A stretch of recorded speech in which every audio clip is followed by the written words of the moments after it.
Aujourd'hui, je vais continuer les enseignements sur l'eschatologie, sur le retour de Jésus.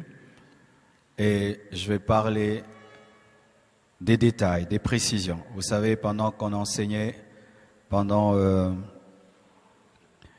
me donne une heure, je chronomètre.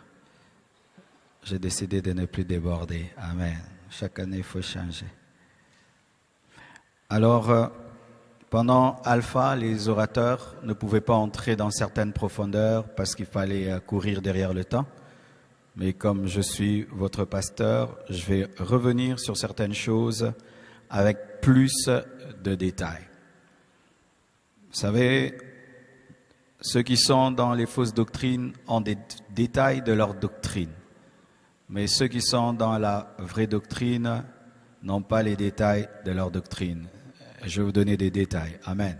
On peut m'enlever l'échelle qui est devant moi, ça me distrait sérieusement. Le thème de mon message ce soir, c'est la marque 666 et 7 ans de tribulation. Tu peux dire ça à ton voisin, la marque 666 et 7 ans de tribulation. Ton voisin de gauche, ton voisin de droite, ton voisin de devant, celui de derrière. Nous acclamons le Seigneur.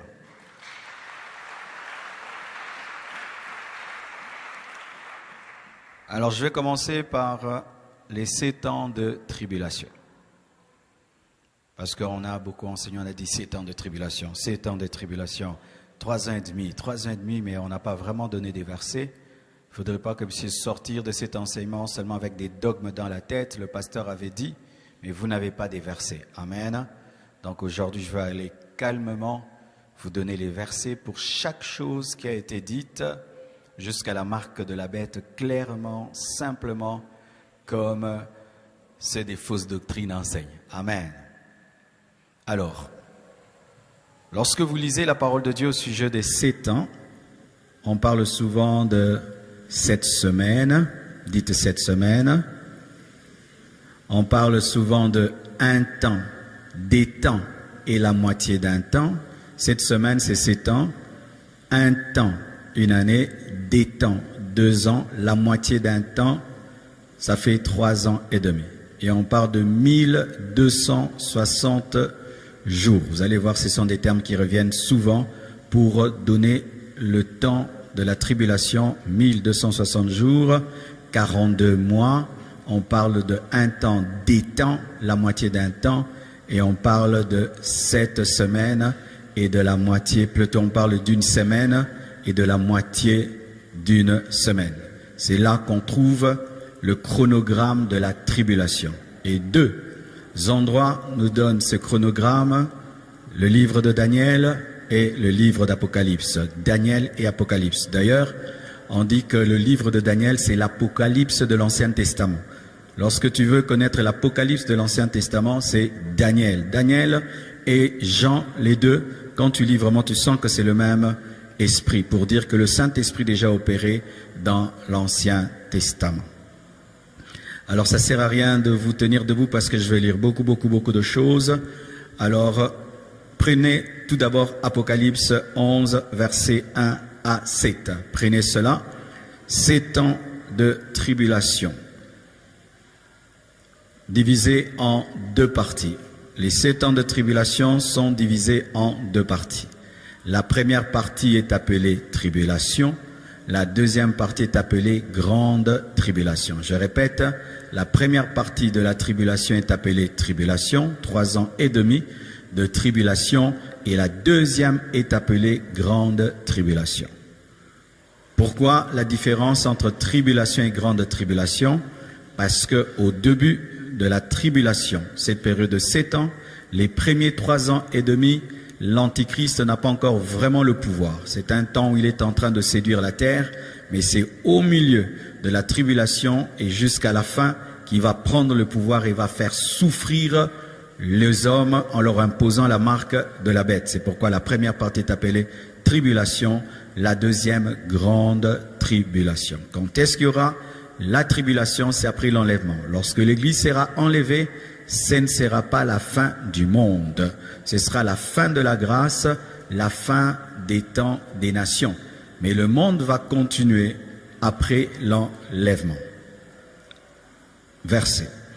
Apocalypse 11, versets 1 à 7. La Bible dit ceci. « On me donna un roseau semblable à une verge, en disant, « Lève-toi et mesure le temple de Dieu, l'autel et ceux qui y adorent. Mais le parvis extérieur du temple, laisse-le en dehors et ne le mesure pas, car il a été donné aux nations, et elles fouleront au pied la ville sainte pendant 42 mois. » Dites 42 mois. 42 mois. 42 mois, ça donne combien? 3 ans et demi. Alléluia. Quand tu prends 42 mois, tu divises par 12, ça te donne 3 ans et demi. 42 mois. Je donnerai à mes 2 témoins le pouvoir de prophétiser revêtus de sac pendant 1260 jours. 1260 jours, c'est 42 mois et ça fait 3 ans et demi. Amen. Ça va? Ça va? Donc on part de 1260 jours et de 42 mois. Mais 42 mois, c'est 3 ans et demi. 1260 jours, c'est aussi 3 ans et demi. Ce sont les 2 oliviers et les 2 chandeliers qui se tiennent devant le Seigneur de la terre. Si quelqu'un veut leur faire du mal, du feu sort de leur bouche et dévore leurs ennemis. Si quelqu'un veut leur faire du mal, il faut qu'ils soient tués de cette manière. Ils ont le pouvoir de fermer le ciel afin qu'il ne tombe point de pluie pendant les jours de leur prophétie. Ils ont le pouvoir de changer les eaux en sang et de frapper la terre de toute espèce de plaie chaque fois qu'ils le voudront. Quand ils auront achevé leur témoignage, la bête qui monte de l'abîme leur fera la guerre, les vaincra et les tuera. Ok? Alors, on nous présente 42 mois, 1260 jours, ou 2 serviteurs de Dieu qui ont la même onction qu'Élie et la même onction que Moïse, capables de changer l'eau en sang, capables de sortir du feu de leur bouche, et ils vont servir Dieu pendant 3 ans et demi. Lorsqu'ils vont finir leur ministère, l'Antichrist va venir, il va aller faire la guerre, il va les tuer, et c'est alors qu'il va commencer aussi son règne. Amen. Donc nous voyons déjà les premiers 3 ans et demi, nous avons la preuve qu'il y aura 3 ans et demi par 42 mois, 1260 jours, c'est clair de clair. Amen. Donc quand quelqu'un te dit, prouve-moi que ça va faire 7 ans, déjà tu peux présenter les 3 ans et demi du ministère des 2 témoins. Certains disent que ce sera Élie et Moïse qui vont revenir. Pour Élie, je peux un peu croire parce que Élie n'est pas mort et Dieu peut faire qu'il revienne. Mais pour Moïse, je ne crois pas trop parce que je ne crois pas en la réincarnation. Amen. Parce que Moïse est vraiment mort. Alors d'autres disent que c'est Enoch parce que Enoch aussi n'est pas mort. Alors la particularité de changer l'eau en sang, ce n'est pas seulement que Moïse peut le faire. Dieu peut le faire au travers de tout homme. Mais dire que c'est Moïse parce que Moïse a causé avec Jésus-Christ le jour de la transfiguration, ce n'est pas très fondé bibliquement. Parce qu'il y a des choses qui passent, mais quand tu vas rechercher dans la doctrine, ça ne passe pas trop. Parce que dire vraiment que c'est Moïse qui reviendra dans la tribulation, c'est dire qu'il s'est réincarné. Mais si on dit que c'est Élie, on peut comprendre qu'il est revenu. Si on dit Enoch, on peut comprendre qu'il est revenu. Mais étant donné que la Bible ne donne pas les noms de ces témoins, lorsque tu parles des 2 témoins, il faut dire on dit il se peut, mais ne confirme pas. L'un des dangers dans l'interprétation d'Apocalypse et de l'eschatologie, c'est vouloir mettre des points là où Dieu n'a pas mis des points. Amen. J'ai écouté un théologien qui a dit que l'une des coupes qui vont tomber sur la terre, qui sont déjà tombées sur la terre, c'est lorsque Saddam Hussein avait attaqué le Koweït. Vous voyez, des choses comme ça, il faut éviter. Amen. Donc, ce seront 2 serviteurs de Dieu qui auront une puissance extraordinaire qui, pendant 3 ans et demi, vont servir Dieu dans la tribulation. Ensuite, ils seront tués par l'Antichrist et l'Antichrist maintenant va commencer aussi son autre partie de 3 ans et demi. Apocalypse 13, versets 1 à 5. Nous sommes en train de prouver que la tribulation aura 7 ans divisés en 2 parties de 3 ans et demi. 3 ans et demi, c'est le but. Apocalypse 13, versets 1 à 5. La Bible dit: et il se tint sur le sable de la mer. Puis je vis monter de la mer une bête qui avait 10 cornes et 7 têtes, et sur ses cornes 10 diadèmes, et sur ses têtes les noms de blasphème. Il s'agit de l'Antichrist. La bête que je vis était semblable à un léopard. Je vous expliquerai ça dans les temps qui viennent, pourquoi on dit léopard, pourquoi on dit 7 têtes, pourquoi on parle de 10 cornes, 10 diadèmes, tout ça, j'expliquerai. Amen. Hein? La bête que je vis était semblable à un léopard, ses pieds étaient comme ceux d'un ours, et sa gueule comme une gueule de lion.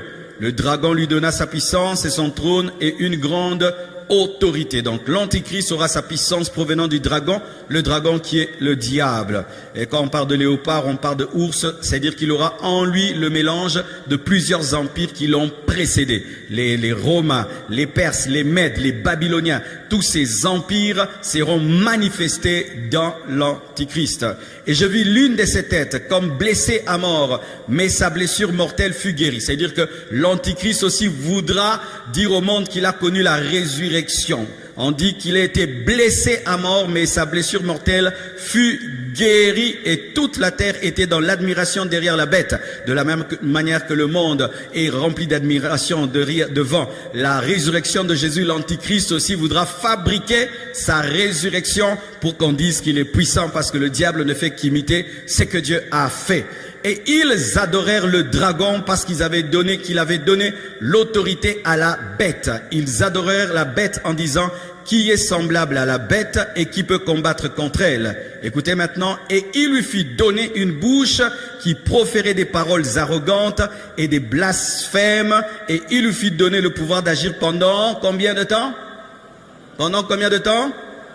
42 mois. Et 42 mois, ça donne combien? Amen. Vous voyez que la Bible, c'est aussi de la mathématique un tout petit peu. La première partie, nous voyons les 2 témoins qui ont 42 mois. La deuxième partie, nous voyons la bête qui a aussi 42 mois. Tu prends 3 ans et demi plus 3 ans et demi, ça te donne 7 ans.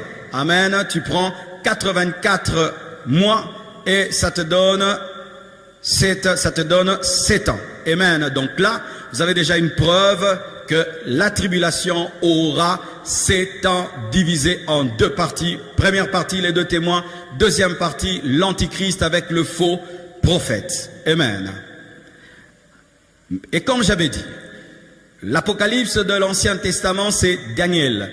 Alors voyez mes frères et sœurs, lorsque des choses se passent dans le Nouveau Testament, mais si elles ont déjà été enseignées dans l'Ancien Testament, c'est que c'est une doctrine à prendre très très au sérieux. Pour ceux qui ne savent pas, la mort et la résurrection de Jésus-Christ ont été annoncées dans l'Ancien Testament. Le prophète messianique Ésaïe, même David, avait annoncé la résurrection de Jésus-Christ, disant que mon Seigneur ne permettra pas que je voie la corruption. Il était en train d'annoncer la résurrection de Jésus, et Ésaïe a annoncé la naissance de Jésus-Christ au travers d'une vierge. La Bible n'est pas un hasard. Amen. Hein? Quand tu lis la Bible là, tu ne lis pas un livre normal, tu lis la plus grande prophétie. Amen. Hein? La plus grande prophétie. Il n'y a pas un livre qui a le niveau de la Bible. Aucun. Acclamons la parole du Seigneur. Alors, lorsque nous rentrons dans Daniel 9, verset 27, faites tout pour enregistrer ce message. Amen. Hein? Même s'il y a des trucs là, gardez ça. Gardez ça. Satan n'aime pas ce que j'enseigne aujourd'hui. Daniel 9, verset 27. La Bible dit ceci: il fera une solide alliance avec plusieurs pour une semaine. Je vous avais parlé de la semaine, n'est-ce pas? La semaine, c'est combien? 7 ans. Amen. Un jour, une année. Et quand on dit il fera une solide alliance, il s'agit de l'Antichrist. Parce que vous devez savoir que l'Antichrist, c'est vrai, son pouvoir viendra du diable, mais aussi des hommes. Des présidents vont lui donner le pouvoir et vont accepter qu'il domine sur eux. Ce sera le président des présidents, ce sera le roi des rois. Comme Jésus est le roi des rois, lui aussi voudra être le roi des rois, parce que lui, il cherche seulement à imiter Dieu. Amen. Il fera une solide alliance avec plusieurs rois pour une semaine, 7 ans. Et durant la moitié de la semaine. La moitié de la semaine, c'est combien? 3 ans et demi, tu vois.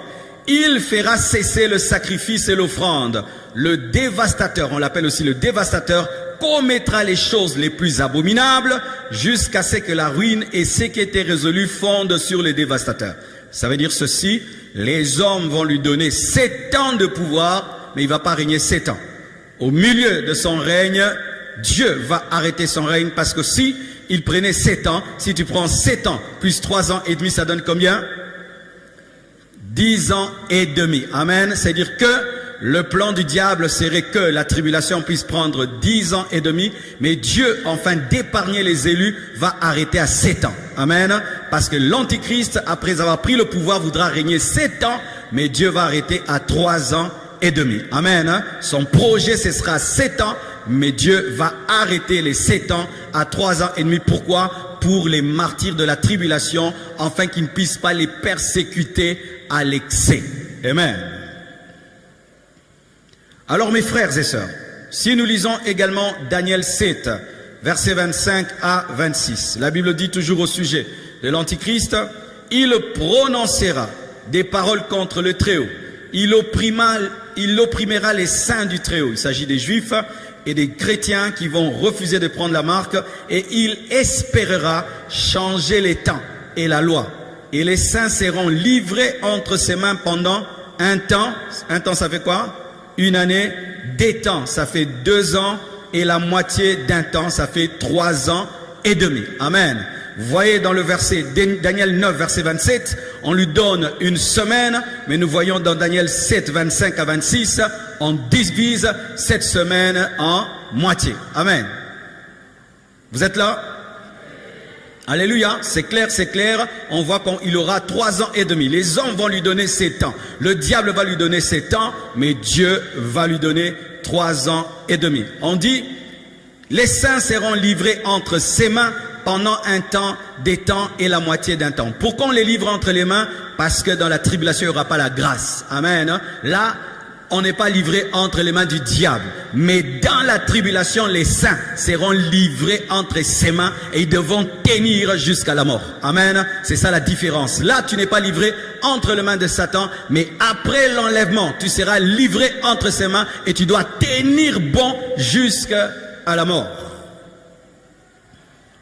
Ils seront livrés entre ses mains pendant un temps, une année, des temps, 2 ans et la moitié d'un temps, ça fait 3 ans et demi. Puis viendra le jugement et on lui ôtera sa domination qui sera détruite et anéantie pour jamais. On parle de sa défaite lors de la bataille de l'Armageddon, lorsque Jésus-Christ viendra avec les enlevés détruire l'armée de l'Antichrist qui va se liguer contre Israël. C'est là qu'il sera détruit après 3 ans et demi de règne. Amen. Prenons également Daniel 12, versets 4 à 7. Lorsque vous voyez dans la Bible quelque chose se répéter, 42 mois, un temps, des temps, la moitié d'un temps, 7 semaines, 1260 jours, sachez que ça arrivera, Donc quand nous prêchons là, 7 ans de tribulation, nous n'inventons rien, c'est écrit clairement dans la Bible. Daniel 12, verset 4, la Bible dit ceci. Toi, Daniel, tiens secrète ces paroles et scelle le livre jusqu'au temps de la fin, notre temps. Plusieurs alors le liront et la connaissance augmentera. C'est ce qui nous arrive déjà. Et moi, Daniel, je regardais et voici 2 autres hommes se tenaient debout. L'un en deçà du bord du fleuve et l'autre au-delà du bord du fleuve. L'un d'eux dit à l'homme vêtu de lin, qui se tenait au-dessus des eaux du fleuve, quand sera la fin de ces prodiges? Écoutez, et j'entendis l'homme vêtu de lin, qui se tenait au-dessus des eaux du fleuve, il leva vers les cieux sa main droite et sa main gauche, et il jura par celui qui vit éternellement que ce sera dans un temps, des temps et la moitié d'un temps, et que toutes ces choses finiront quand la force du peuple saint sera entièrement brisée. Alléluia. Ça veut dire que Israël, lors de la bataille d'Armageddon, la force des Juifs sera entièrement brisée. Vous devez savoir que l'armée juive est parmi les plus puissantes armées du monde. C'est un petit pays capable de tabasser des grandes nations. Et ils n'ont presque jamais perdu des guerres depuis ça fait un temps. Ils arrivent à dominer les Palestiniens. Ils ont frappé pendant la guerre de 7 jours, c'est ça? De 7 jours l'Égypte et tout le reste. Mais cette fois-ci les Juifs, malgré leur puissance, ils seront réduits à leur dernière force. C'est alors qu'ils vont crier vers Jésus-Christ et Jésus reviendra avec l'Église et détruira l'armée de l'Antichrist. Et on dit clairement après un temps, des temps et la moitié d'un temps, clair de clair, la grande tribulation aura 3 ans et demi et la tribulation aura 3 ans et demi et ça donne 7 semaines, ça donne 1 semaine et ça donne 7 ans. Amen. Apocalypse 12, versets 13 à 14. Écoutez ceci. Apocalypse 12, 13 à 14. Quand le dragon vit qu'il avait été précipité sur la terre, il poursuivit la femme qui avait enfanté l'enfant mâle. Et les 2 ailes du dragon, du grand aigle plutôt, les 2 ailes du grand aigle furent données à la femme afin qu'elle s'envolât au désert vers son lieu où elle est nourrie un temps, des temps, la moitié d'un temps, loin de la face du serpent. Le dragon, c'est le diable, la femme, c'est Israël. Ce passage parle de la persécution des Juifs qui ont engendré Jésus. L'enfant dont on parle, c'est Jésus qui a été engendré par Israël et le diable est en colère contre les Juifs parce que ce sont les Juifs qui ont donné le Messie au monde. Amen. Et l'Israël sera très persécuté pendant la grande tribulation et pendant 3 ans et demi, un temps, des temps, la moitié d'un temps. Toujours clair de clair. Apocalypse 12, versets 1 à 6. Un grand signe parut dans le ciel, une femme enveloppée du soleil, la lune sous ses pieds et une couronne de 12 étoiles sur sa tête, les 12 tribus d'Israël. Il s'agit toujours d'Israël. Elle était enceinte et elle criait, étant en travail et dans les douleurs de l'enfantement. Un autre signe parut encore dans le ciel et voici c'était un grand dragon rouge, le diable ayant 7 têtes et 10 cornes et sur ces 7 têtes 7 diadèmes. Sa queue entraînait les tiers des étoiles du ciel. Les tiers des étoiles du ciel, ce sont les anges. On parle de la précipitation de Lucifer lorsqu'il est tombé. Il est tombé avec le 1/3 des anges. Les étoiles là, ce sont les anges qui sont devenus des démons et les jeter sur la terre. Le dragon se tint devant la femme qui allait enfanter. Il ne s'agit pas de Marie, amen, il s'agit d'Israël, afin de dévorer son enfant lorsqu'elle aurait enfanté. Elle enfanta un fils qui doit paître toutes les nations avec une verge de fer. C'est Jésus, n'est-ce pas? Et son enfant fut enlevé vers Dieu et vers son trône. C'est Jésus, amen. Et la femme s'enfuit dans le désert où elle avait un lieu préparé par Dieu, c'est-à-dire que Dieu prendra soin d'Israël aussi pendant la tribulation, afin qu'elle fût nourrie pendant 1260 jours. Ça donne combien? 3 ans et demi. Amen. Acclamons la Bible. Amen. Donc là, clairement, tu peux prouver à quelqu'un quand tu dis 7 ans, 3 ans et demi, ces versets-là seulement, si tu le donnes à quelqu'un et il veut comprendre, il a l'intelligence spirituelle, c'est clair, de clair que ça va faire 7 ans, clairement. Amen. Qui est d'accord? Acclame Jésus. Alors le verset qu'on donne, que Dieu va abréger ça pour les élus, c'est lequel? Prenez le verset qui dit que pourquoi son règne sera abrégé. Matthieu 24, versets 21 à 22. Vous devez savoir que lorsque vous lisez Matthieu 24 parle de beaucoup de choses au même moment, mais sans faire de transition. Il y a des parties dans lesquelles Matthieu 24 parle de l'enlèvement, d'autres de l'avènement de Jésus-Christ comme lion, d'autres de la tribulation, d'autres de la persécution avant la tribulation. C'est pourquoi tu dois lire calmement Matthieu 24, ça ne parle pas que de l'enlèvement. Matthieu 24, versets 21 à 22, la Bible dit, « Car alors la détresse sera si grande qu'il n'y en a point eu de pareil depuis le commencement du monde jusqu'à présent et qu'il n'y en aura jamais. » Là, c'est la tribulation.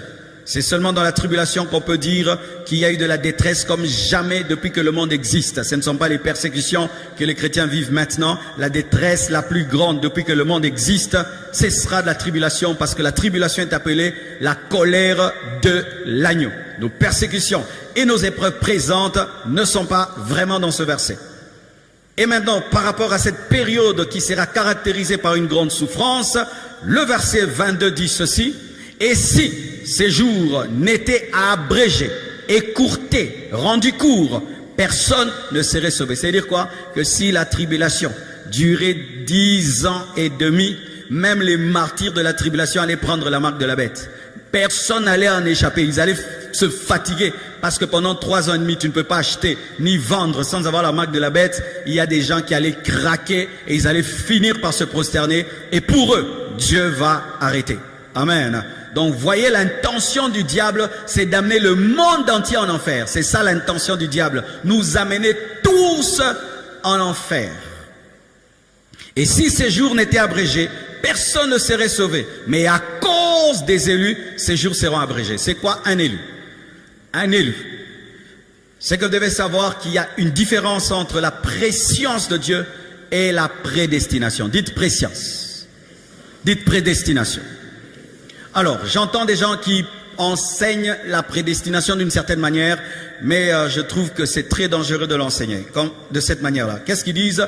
Que avant même que tu naisses, Dieu a choisi qui ira au ciel et qui ira en enfer. Qui croit des choses comme ça? Si tu crois ça, n'évangélise pas. Celui qui doit croire, croira. Et celui qui doit se perdre, se perdra. Que je ne prêche même pas. Celui qui sera sauvé, sera sauvé. Pourquoi on prêche? Pourquoi on enseigne? Pourquoi on évangélise? Pourquoi on intercède? Les élus seront sauvés. Dieu va s'arranger. Une fois qu'il faut prêcher, une fois qu'il faut enseigner, qu'il faut intercéder, donc il y a la part de l'homme. Amen. Alors, pourquoi alors on parle des élus? Les élus, ce sont les gens qui acceptent et qui accepteront. Accepteront. Pourquoi je dis accepteront? Parce que Dieu maintenant, dans sa préscience, préscience c'est quoi? C'est présavoir. Présavoir c'est quoi? C'est connaître les choses avant. Ce n'est pas vouloir les choses avant. Car il y a une différence entre connaître les choses avant et vouloir les choses avant. Dieu connaît le nombre des gens qui iront en enfer. Dieu connaît le nombre des gens qui iront au ciel. Mais ce n'est pas qu'il veut, il connaît. Parce qu'il peut connaître. Mais si nous disons, Dieu a choisi que tel nombre aille au ciel, tel nombre aille en enfer, eh bien mes frères et sœurs, ce Dieu-là est plus méchant même qu'un homme. Pourquoi? Je n'ai rien demandé pour être créé. Toi-même tu me crées. Je ne t'ai rien demandé pour venir sur la terre. Toi-même tu décides de m'amener sur la terre. 2, tu m'empêches de croire en toi. Ensuite tu me jettes en enfer éternellement. Je t'ai fait quoi? Amen, hein? Je t'ai fait quoi?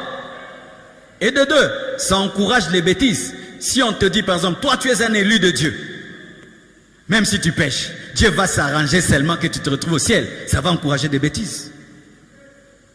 Si on parle de prédestination dans la Bible, nous sommes prédestinés en Christ. Ça veut dire ceci. Je mets là-bas des rails qui quittent Lemba jusqu'à Limete. Amen. Je mets une locomotive et des rails. Je dis, celui qui veut arriver à Limete, tu entres dans la locomotive, tu vas te retrouver à Limete. Mais si tu n'entres pas dans la locomotive, tu n'arrives pas à Limete. La prédestination est en Christ. Si tu entres en Christ, tu vas arriver. Tu n'entres pas, tu n'arrives pas. Mais ne dites jamais, toi qui étais choisi pour aller en enfer, toi qui étais choisi pour aller être au ciel. Alors les gens parlent de Judas. Judas n'était pas obligé de vendre Jésus. Et il n'était pas aussi obligé de se suicider, il pouvait se repentir parce que Pierre aussi s'est repenti et Jésus l'a recueilli.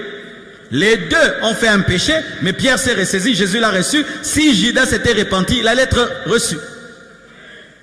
Mais Dieu qui connaît toutes choses avait vu en avance comment son fils allait mourir et il a écrit parce qu'il connaît les choses en avance. Si j'ai le don de connaître le futur et je t'annonce le futur, est-ce que je veux le futur? Je le connais et je le dis. Annoncer une chose n'est pas vouloir la chose, c'est connaître la chose.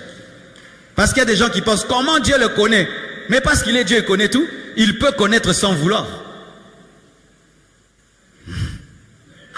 Amen. Donc, ces temps seront abrégés à cause des élus. Donc, il voudra faire souffrir le monde plus que cela, mais Dieu va arrêter son règne à 3 ans et demi au lieu de 7 ans. Parlons maintenant de la marque de la bête. Avant de vous donner les versets, j'aimerais vous dire ce que moi je crois de la marque de la bête. On dit que c'est un chiffre d'homme 666. Amen. Hein? 666. Et il y a beaucoup de gens qui calculent les noms des gens 666. Vous savez qu'il y a beaucoup de noms des gens, si tu calcules, tu trouves 666. Vous savez ça? Il y a même, on avait calculé le nom d'un serviteur de Dieu, ça avait 666. D'autres ont calculé le nom de Bill Gates, d'autres ont calculé des noms des gens. Sachez mes frères, que l'Antichrist ne peut pas paraître pendant que l'Église est là. Même s'il est là, il ne peut rien faire parce qu'il faut que nous soyons d'abord enlevés, ensuite lui va se manifester. Pourquoi? Parce qu'il est la putréfaction, la pourriture qui ne peut se manifester qu'après que le sel soit parti. Amen. Alors, la Bible dit elle-même, je vais vous donner le verset, que c'est un chiffre d'homme. Chiffre d'homme, c'est 6. Pourquoi 6? Parce que l'homme a été créé le 6e jour. 6, 6, 6. 6, 6, 6, chiffre de l'homme. Pourquoi on ne dit pas chiffre du diable? Parce que l'homme, c'est l'homme, lui, qui doit être perdu, parce que le diable est déjà perdu. Alléluia. Aussi. Pourquoi pas 6 seulement, mais 3, 6? Parce que l'homme a 3 parties, corps, âme et esprit. C'est-à-dire perdition dans le corps, perdition dans l'âme, perdition dans l'esprit. C'est-à-dire une perdition totale et une opposition au Père, au Fils et au Saint-Esprit. 6, 6, 6, ça veut dire quoi?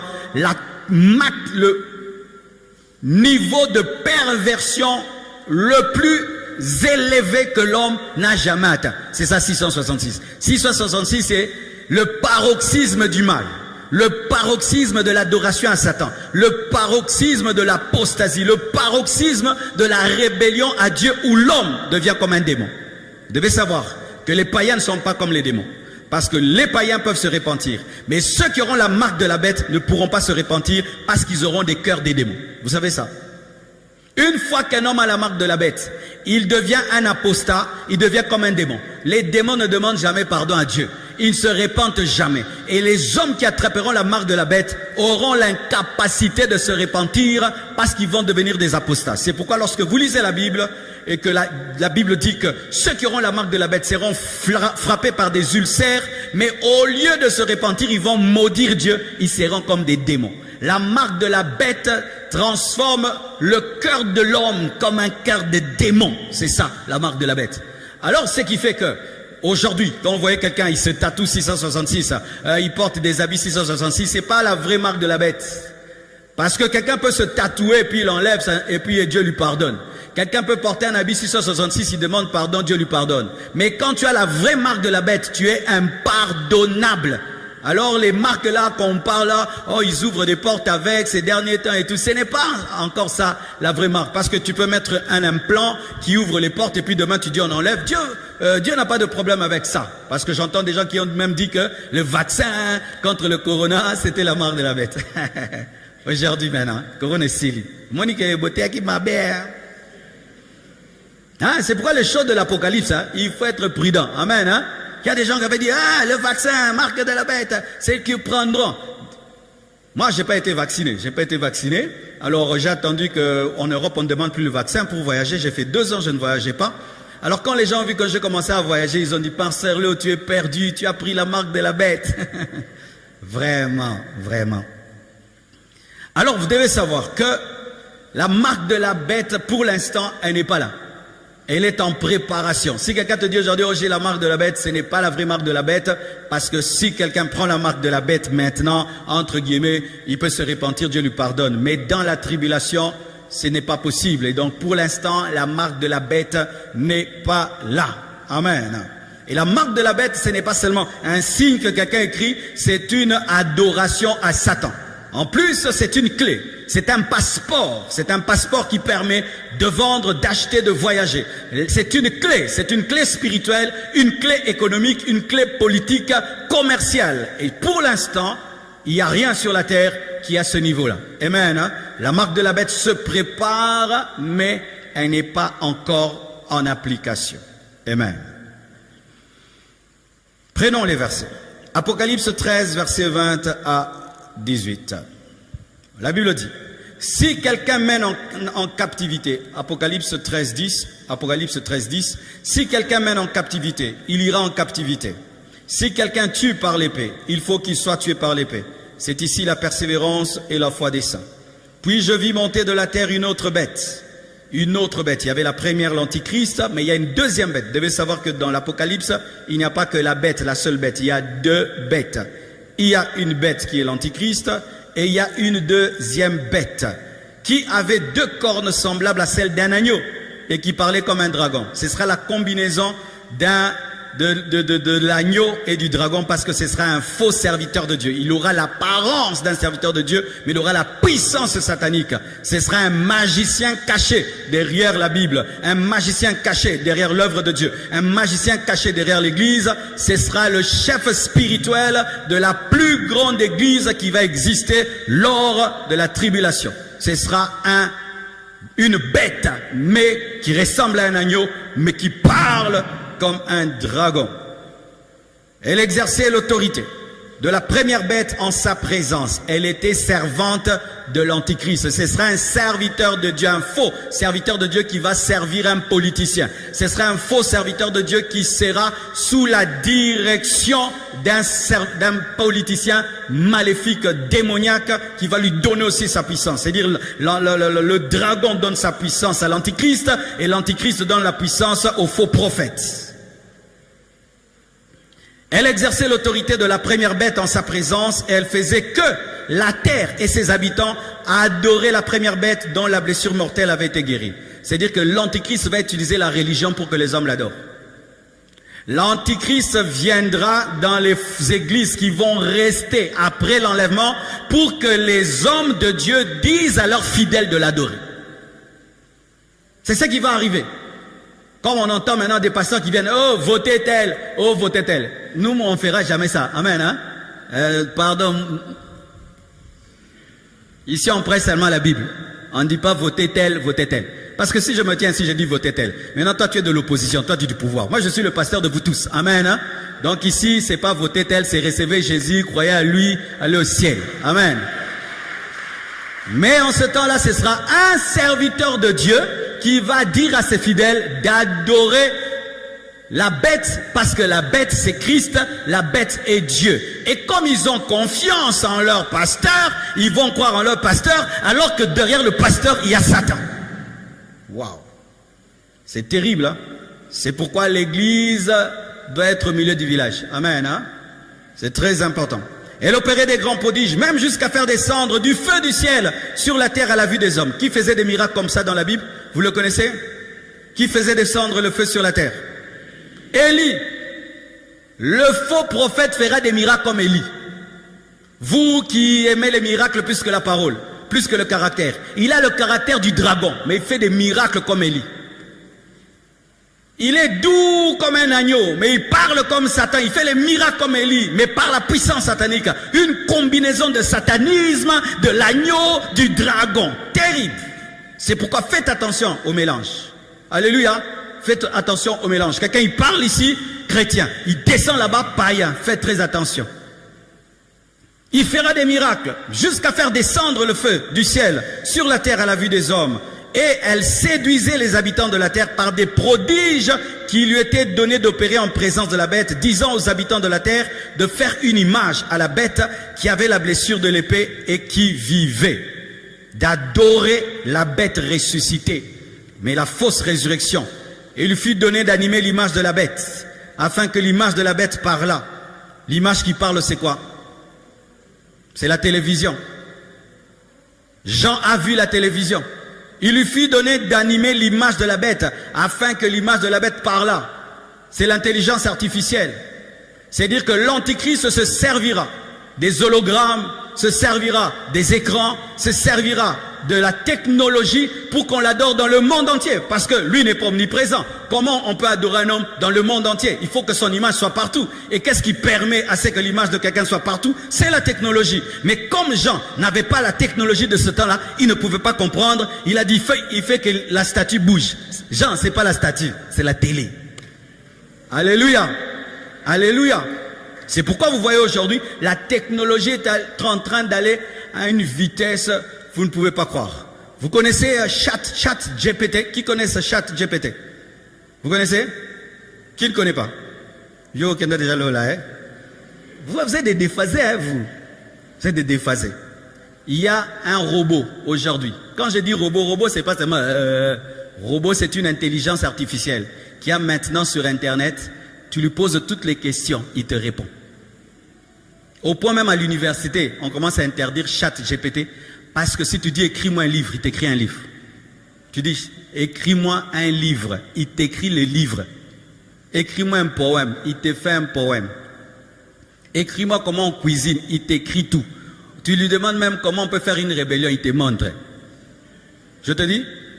Et à l'instant, je te dis, une intelligence, c'est effrayant. C'est vraiment effrayant. ChatGPT. Tapez ça sur YouTube et faites des recherches dessus. Je vous dis, c'est une des dernières technologies qui vient de sortir, qui fait trembler la Silicon Valley. C'est terrible. Tu sens que ça, ce n'est plus normal. Il a l'intelligence comme toi. Toute question tu poses, à l'instant, il te répond. Il peut même tricher pour toi à l'examen. Oui, oui, c'est interdit dans les... Oui, il peut tricher pour toi à l'examen. Alors avec une précision, tu ne peux pas croire. L'intelligence est en train d'augmenter, mes frères. Nous sommes arrivés à un temps où si tu refuses de croire que Jésus revient bientôt, c'est volontaire. Amen. Hein? Et la Bible dit ceci. Il lui fut donné d'animer l'image de la bête, afin que l'image de la bête parlât, et qu'elle fit que tous ceux qui n'adoraient pas l'image de la bête fussent tués. Tu n'adores pas, tu meurs. Ce sera une adoration obligatoire. C'est pourquoi je dis que Dieu est plus fort que Satan. Parce que lui convainc par l'amour pour qu'on puisse l'adorer. Satan a besoin d'utiliser la mort. Je vais te tuer si tu ne m'adores pas. Alléluia. Jésus, lui, il est mort à la croix. Regarde comment on l'aime. Mais Satan, il n'est mort pour personne. Et il dit, adore-moi sinon je te tue. Sorcier, votre maître est faible. Faible, regarde comment il finit.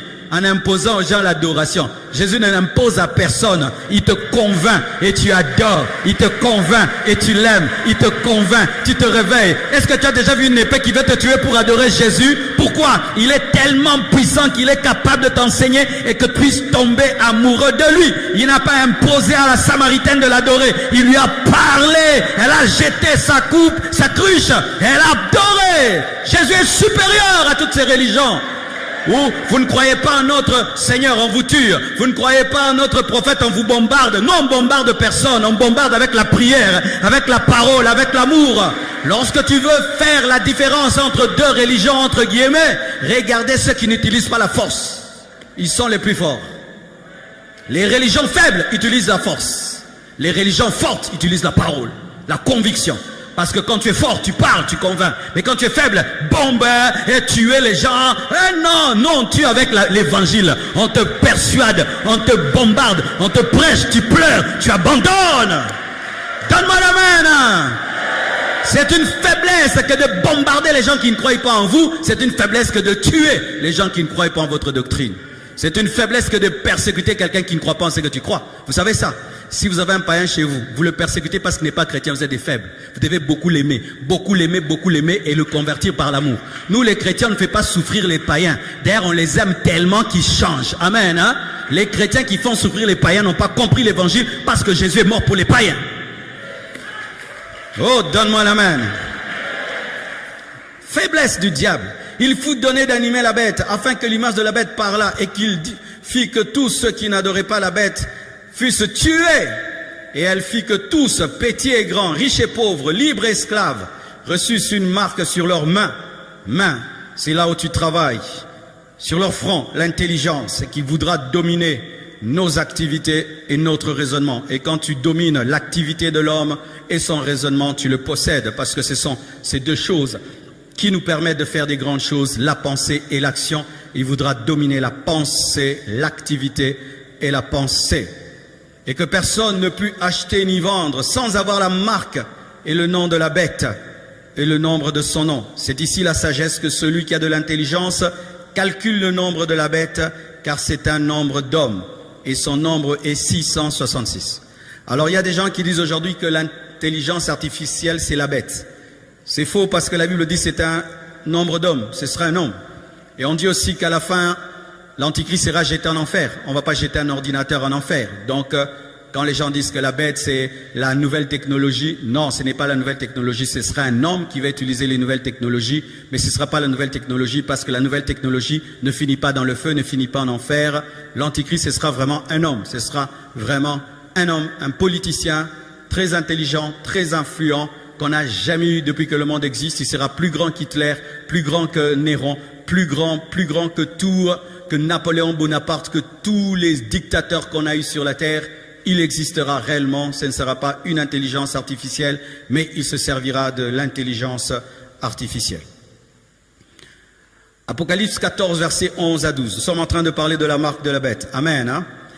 La Bible dit ceci, dans Apocalypse 14, versets 11 à 12. Et la fumée de leur tourment. Le verset Apocalypse 13 que je vous ai donné, c'est l'instauration de la marque de la bête et sa promotion par le faux prophète.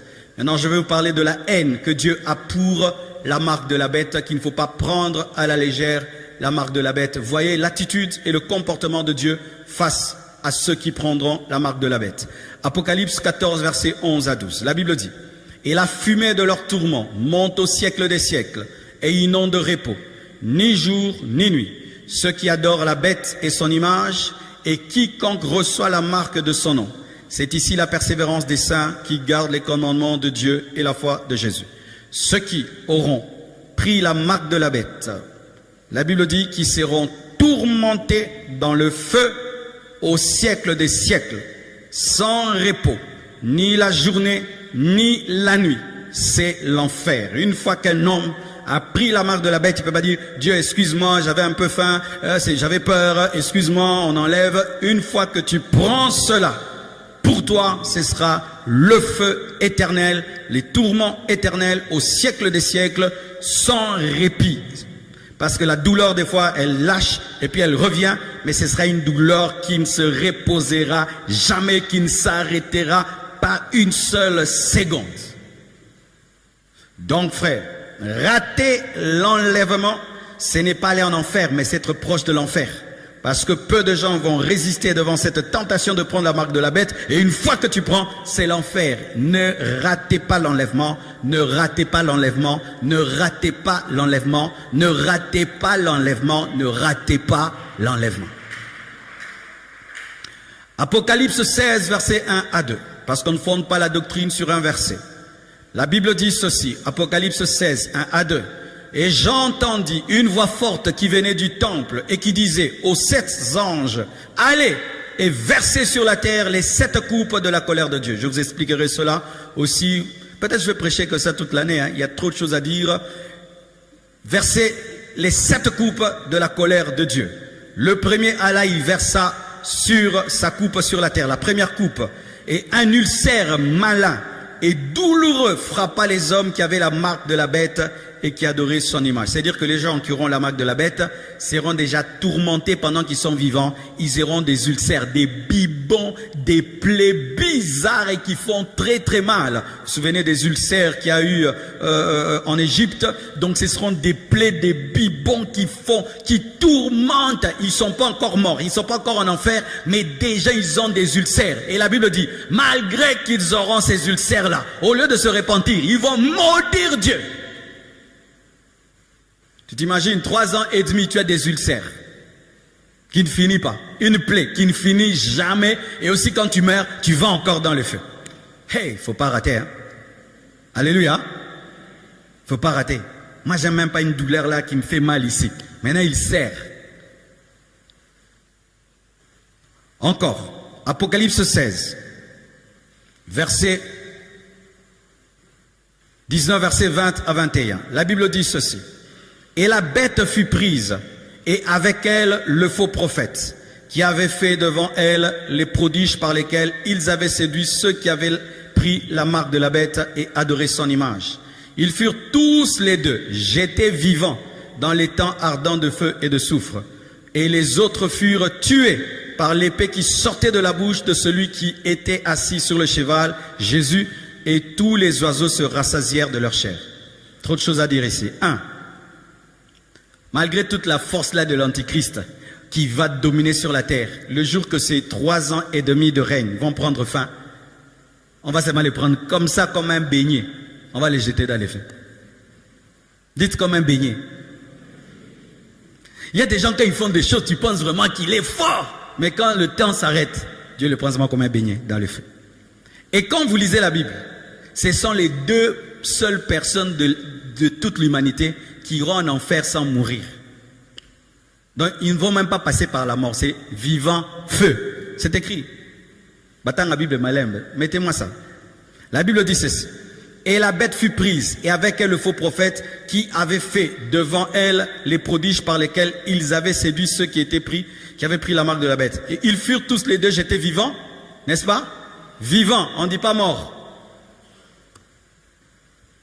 Pour révéler le niveau de la colère de Dieu. Donc ils n'auront même pas besoin de passer par la mort. Dieu ne va même pas les tuer, donc c'est les prendre directement dans le feu. Les deux. Et là, il n'y a pas de démons en enfer. Là, il n'y a pas le diable en enfer. Ce seront les premières personnes qui vont inaugurer l'enfer. J'aimerais un peu parler aux satanistes qui sont ici et les sorciers. Parce que les sorciers vont à l'église, parce que Judas est à l'église. Si dans l'église de Jésus-Christ, il y avait 12 personnes, il y avait un Judas. Si tu as 24 personnes, 2 Judas. Si tu as 10 000 personnes, combien de Judas? Alors j'aimerais vous parler à vous, sorciers, féticheurs, magiciens, qui vous déguisez en chrétiens, venez parmi nous, vous cherchez à envoûter les gens, déranger les gens.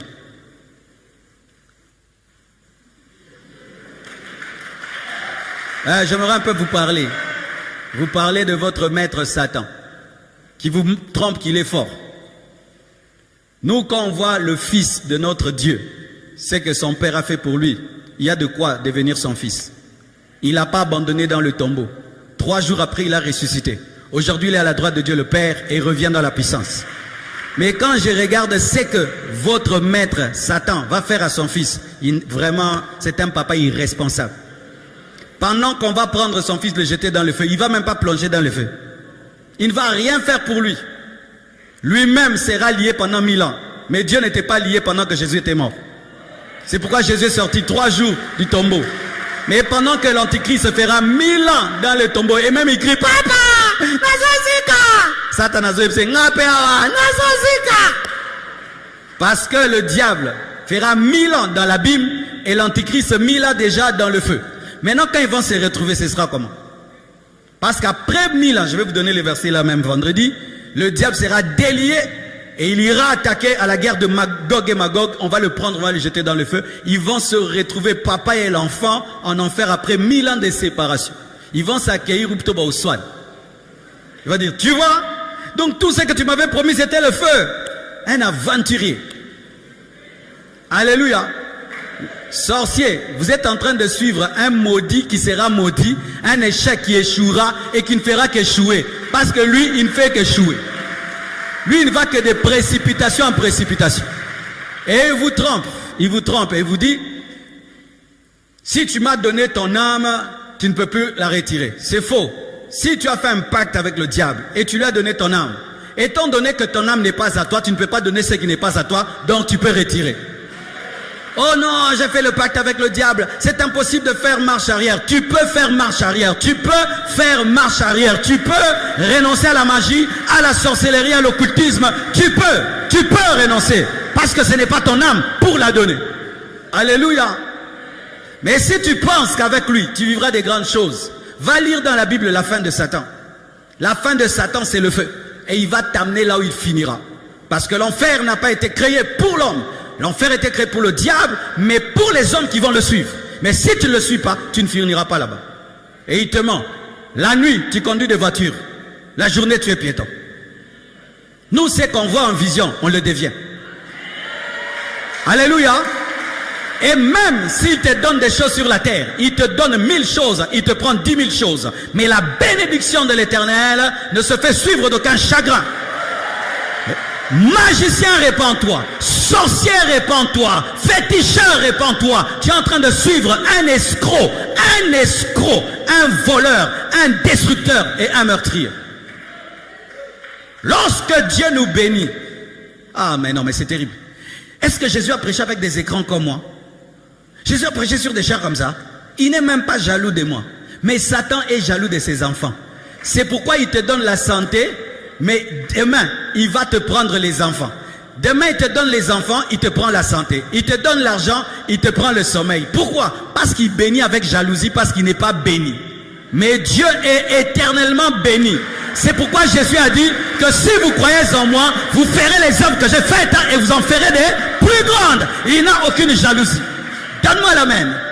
Pour ceux qui ne savent pas que, vous savez que Jésus n'avait même pas parlé en langue sur la terre. Eli lama sabatani, ce n'est pas parlé en langue. Il avait parlé la langue des hommes.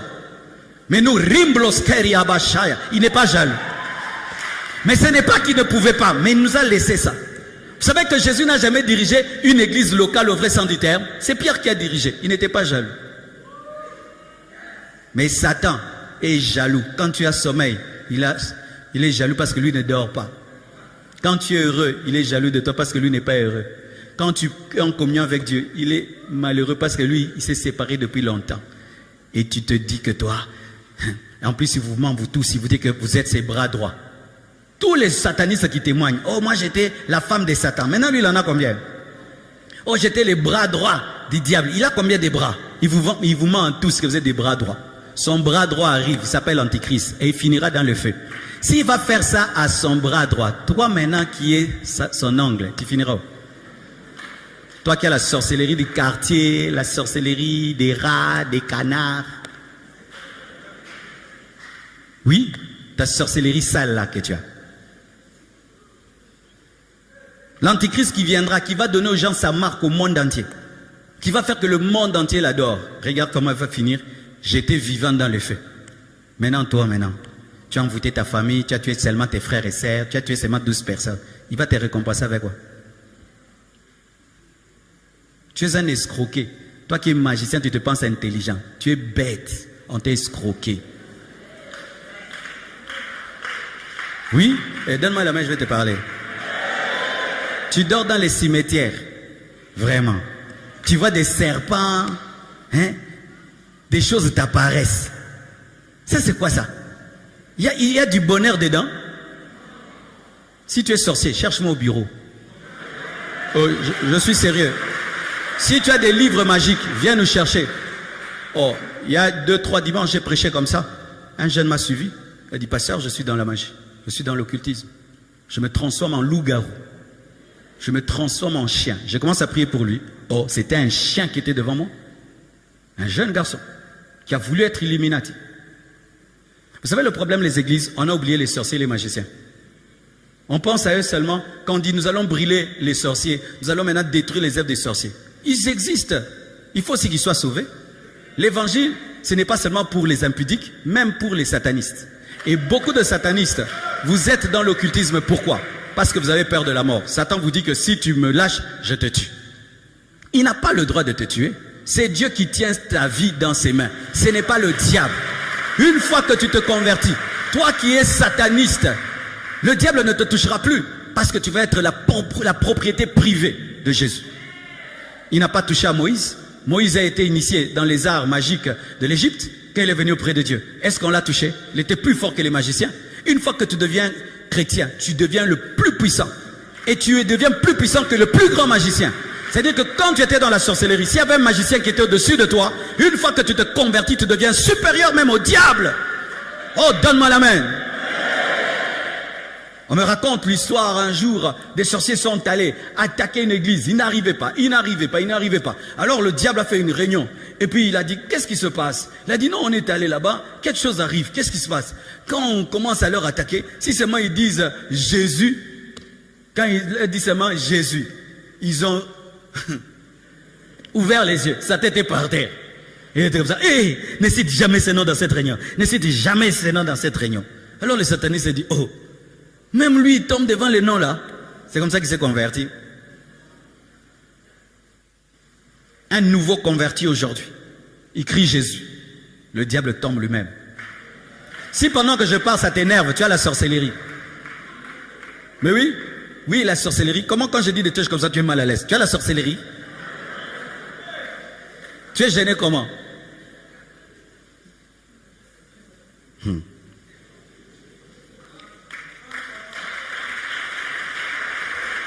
Et vous devez savoir qu'il y a plusieurs sortes de sorcellerie.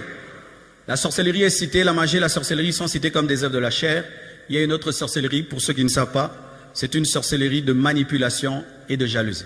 Si comme tu es là, si quelqu'un te raconte ses projets dans ton cœur, tu n'aimes pas, ça n'arrive jamais. Tu as une sorcellerie. Tu as une sorcellerie charnelle. Et tu sais ça d'ailleurs, que toi si tu as la haine contre quelqu'un, des mauvaises choses lui arrivent toujours. Tu as une sorcellerie. Oui, c'est une œuvre de la chair. Beaucoup de gens pensent que la sorcellerie c'est d'abord une œuvre de l'esprit. Non, la Bible dit, parmi les œuvres de la chair, il y a la magie, il y a la sorcellerie. Toi, quand tu as de la haine pour quelqu'un, tu peux le tuer facilement. C'est de la sorcellerie. Tu as de la sorcellerie. Aussi, tu aimes manipuler les gens. Au tout ça va te mettre tout aux ankindoki. Oui, les manipulateurs. Par exemple, quand on était des enfants, tu tombes malade, toute la famille est autour de toi, n'est-ce pas? Alors qu'est-ce que tu faisais? Tu ne veux pas guérir, n'est-ce pas? Pour continuer seulement, c'est que tout le monde t'entoure. C'est la sorcellerie. Les gens qui aiment tout le temps attirer l'attention des autres, en Kiswahili on appelle ça Buchimbi. Tu connais Buchimbi?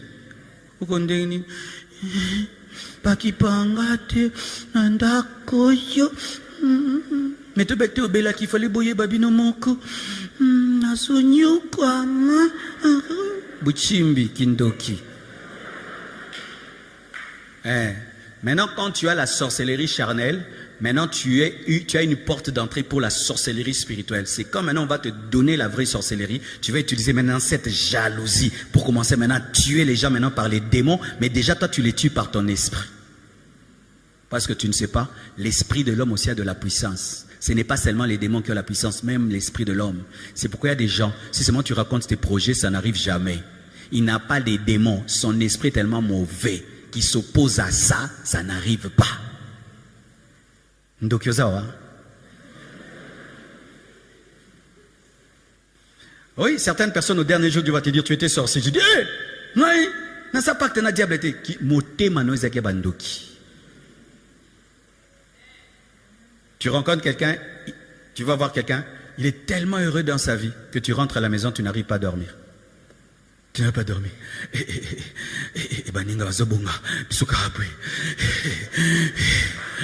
Insomnie, pourquoi? Oh bonga trop. Oh bonga. Ndoki.